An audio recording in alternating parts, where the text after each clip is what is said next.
Richard Findiquian. Vladimir Cosma, bonjour.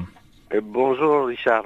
Alors tous les Français connaissent vos thèmes musicaux, les aventures de Rabbi Jacob, l'aile ou la cuisse, le grand blond avec une chaussure noire, la boum, le dîner de con, un éléphant ça trompe énormément, le jouet, la chèvre. Vous quittez la Roumanie et Bucarest au début des années 60 et vous vous installez à Paris. Les succès signés Claude Pinoteau, Pascal Doma, Francis Weber, Yves Robert, Gérard Houry se succèdent et leurs musiques sont ancrées à jamais dans la tête et la mémoire des Français. Aujourd'hui, à 82 ans, vous publiez, Vladimir Cosma, le récit passionnant de votre vie et de vos rencontres avec les plus grands noms du cinéma dans un livre intitulé Mes mémoires, du rêve à reality, publié chez Plomb, un livre qui nous raconte une carrière immense, longue de plus de 50 ans. Tout débute pour vous, plus ou moins en 68, avec le film Alexandre le Bienheureux d'Yves Robert, Vladimir Cosma. Oui, tout à fait. Je remplaçais Michel Legrand qui était pressenti pour le faire et comme il partait en Amérique, c'est moi qui ai fait le film et en même temps ma première musique de film que je signais. Alors à la question « Qu'est-ce qu'une bonne musique de film ?» vous répondez « La bonne musique de film, c'est la bonne musique. Elle se doit d'être à la fois populaire et savante. » Qu'est-ce que ça veut dire populaire et savante ? Écoutez, moi j'utilise le mot populaire dans le sens noble du terme, c'est-à-dire que ça s'adresse le cinéma s'adresse et la musique s'adresse à des millions de gens, donc elle doit être comprise par ces gens-là. Ce qui ne veut pas dire qu'elle doit être banale ou galvaudée ou du déjà entendu. Donc c'est dans ce sens que je parle de populaire. Et savante, c'est qu'elle elle se contente pas d'être uniquement facile à entendre, elle doit être en apparence facile, mais elle doit être soutenue par un travail savant, que j'appelle savant, c'est-à-dire plus proche de la musique classique, avec des développements, avec une harmonisation, et ça qui nécessite une science. Alors Vladimir, comment travaillez-vous et quels sont les différents temps de la composition d'une musique de film ? Vous enregistrez la musique sur les images que vous visionnez ou alors vous êtes inspiré par l'histoire et le thème sans voir les images préalablement ? Écoutez, c'est tous les cas de figure qui se présentent à moi. De la manière la plus évidente, c'est que je connais le metteur en scène avant qu'il tourne le film, il me parle souvent de son scénario, il me le lit, et comme ça je m'imprègne et je commence à lui proposer des thèmes, des musiques. Ça c'est le cas de figure, le classique, le plus normal. Maintenant, il m'arrive souvent d'arriver sur des films où le film est pratiquement tourné et où je dois composer la musique en fonction des images qui me sont présentées. D'autre part, il m'est arrivé, là il y a un nouveau film, il y a le film Le Bal d'Ettore Scola qui vient d'être remasterisé, qui ressort. Bon, c'est un film, c'est la seule fois de ma vie où j'ai complètement refait la musique qui avait été au préalable faite par un grand metteur en scène italien, Armando Trovaioli, qui était le collaborateur attitré de Scola, mais les distributeurs du film n'ont pas aimé la musique et m'ont demandé de refaire complètement la bande originale du film. Alors il faut le dire, vos relations avec le monde du cinéma n'ont pas toujours été de tout repos. Vous vous rappelez avoir vécu une totale rivalité avec d'autres musiciens qui créaient pour le 7e art, notamment avec Ennio Morricone, pour le film L'As des As de Gérard Houry. Oui. Bon, vous savez, c'est normal, ça arrive, cette rivalité, elle perdure et vous pouvez être même un compositeur très connu et vous passez toujours des examens devant le metteur en scène ou devant les producteurs qui vous commandent des choses et attendent de vous monts et merveilles et puis ils vous jugent après. Donc il faut être prêt à être jugé et éventuellement à rectifier son tir si nécessaire. Mais bon, ça m'est pas arrivé très souvent d'être mis en cause ou quelque chose comme ça. Disons que jusqu'à présent, jamais une de mes musiques n'a pas été refusée. Mais parfois, elle a été critiquée et j'ai dû refaire ou proposer d'autres choses à la place. Et voilà, ça fait partie du plaisir d'être compositeur de musique de film. Ça veut dire travailler en collaboration. Et de même qu'avec Michel Legrand, hein, qui n'aura pas supporté votre émancipation lors du César de la meilleure musique de film en 82, où vous raflez la récompense pour Diva devant lui et le film Les uns et les autres, il y aura ce que vous appelez un refroidissement avec Michel Legrand qui durera jusqu'à sa mort en 2019. Avec des hauts et des bas, vous savez, avec Michel Legrand, j'étais toujours lié par une profonde affection Oui. que j'avais pour lui et admiration. Et voilà, c'est ce lien d'amitié, mais a été sans tâche tant que je travaillais pour lui et que j'étais à son service. Mais au moment où je me suis émancipé et j'ai fait mes musiques moi-même, il y a cette rivalité inhérente et obligatoire presque qui est survenue, et donc nos rapports sont devenus plus distants, plus froids, avec des re-rencontres heureuses, mais après de nouveau des intrigues, des choses, bon, c'est la vie, quoi. C'est la vie, oui, oui. Et vous Ouais. vous attardez dans votre livre également sur toutes vos rencontres artistiques, réalisateurs et comédiens, de Yves Robert à Jean-Pierre Mocky, en passant par Gérard Houry, Francis Weber, Pascal Thomas, Claude Zidi, Pierre Richard ou encore Louis de Funès. Alors Louis de Funès qui vous enverra en 73, une semaine après la sortie de Rabbi Jacob, ce petit mot. Alors je vais le lire. Il écrivait, Louis de Funès, « Cher Vladimir, je viens de voir Rabbi Jacob. Votre musique est un chef-d'œuvre qui vous amène les larmes. Vous êtes un très grand monsieur. Merci pour cette si jolie musique et merci pour le cœur que vous avez mis dedans. Mon respectueux souvenir à Madame Cosma. Je vous embrasse. » C'est signé Louis de Funès. Mais écoutez, moi, ça m'amène les larmes, même 60 ans plus tard, tellement c'était généreux, gentil et inattendu, et de la part d'une vedette et d'un personnage comme Louis de Funès, c'était pas une mince affaire, parce que c'était pas quelqu'un qui faisait les choses à la légère. Ouais, c'était pas un plaisantin, c'était quelqu'un de très sérieux, sauf dans ses films où il nous faisait mourir de rire par ses inventions, par ses gags, par ses trouvailles.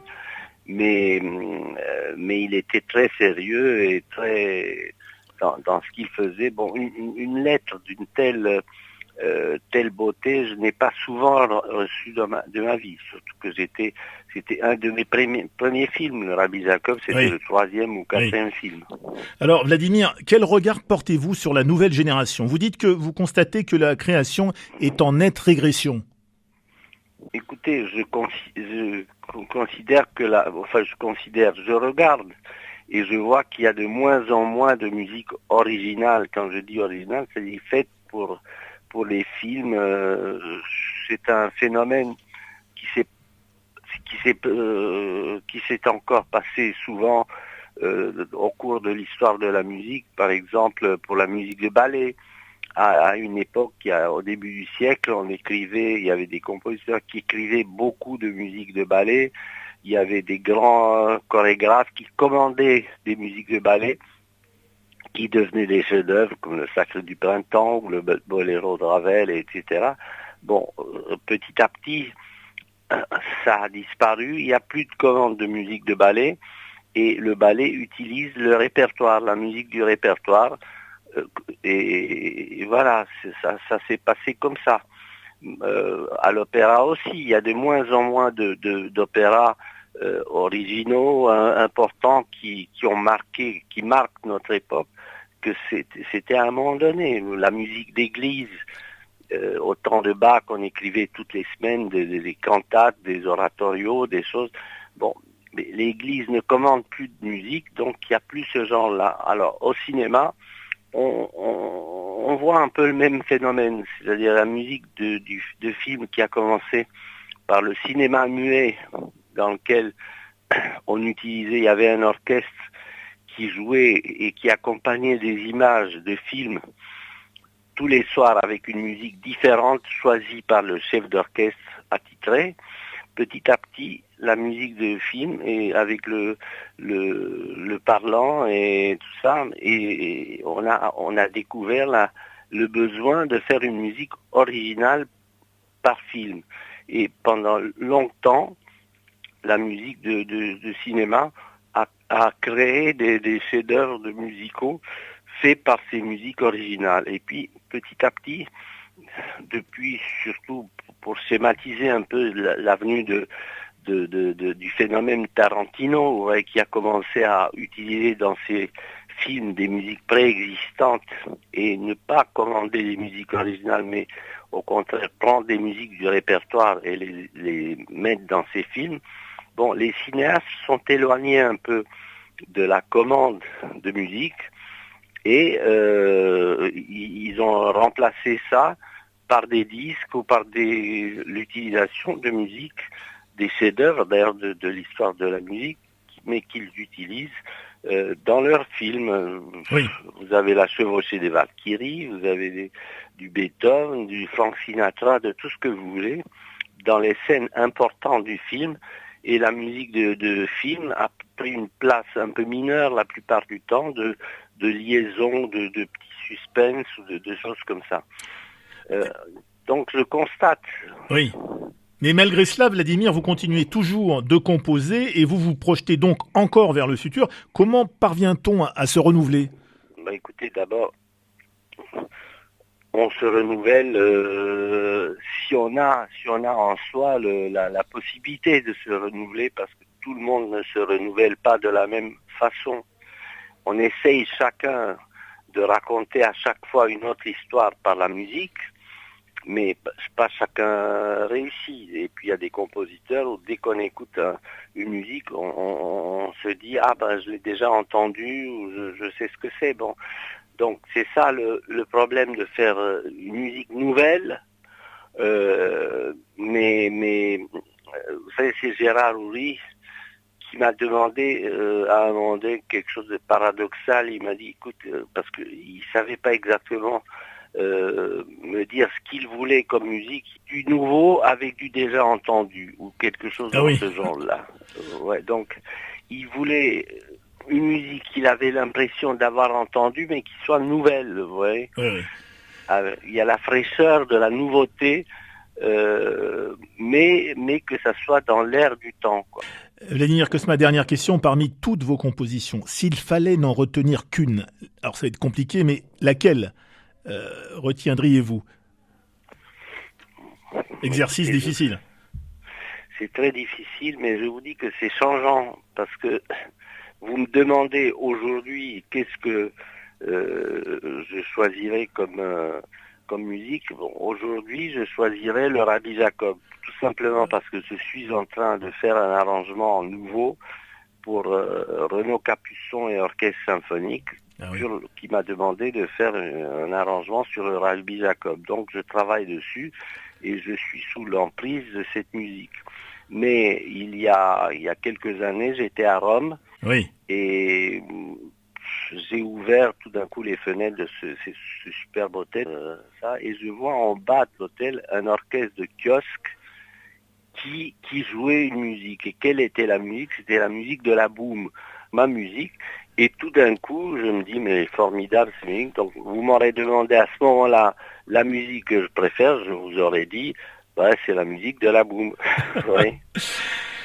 Ou l'autre jour, et pour finir les exemples, je passais devant mon bâtiment où j'habite à Paris, et je vois des ouvriers qui travaillent sur le toit de l'immeuble et siffloter la musique du Grand Blond. Et ça m'a fait un plaisir énorme, si vous voulez, de voir dans le public des gens qui sont appropriés cette musique, ils la chantent, ils savaient pas que j'étais là et rien du tout. Donc tout d'un coup, c'est devenu, je me dis, là, c'est la musique que je préfère parce que je l'entends et c'était le jour. Mais voilà, ça peut fluctuer suivant le jour et le moment. Je rappelle le titre de votre livre, Mes mémoires du rêve à reality, publié aux éditions Plomb, livre en compétition pour le prix André Manoukian en 2022, remis le 10 décembre à Marseille, à l'hôtel du département des Bouches-du-Rhône. Cher Vladimir Cosma, mille merci pour toutes ces musiques, mille merci de nous avoir tant fait rêver. Écoutez, c'est avec plaisir, merci de m'avoir gentiment parlé, et puis j'espère à bientôt. À très bientôt, Vladimir.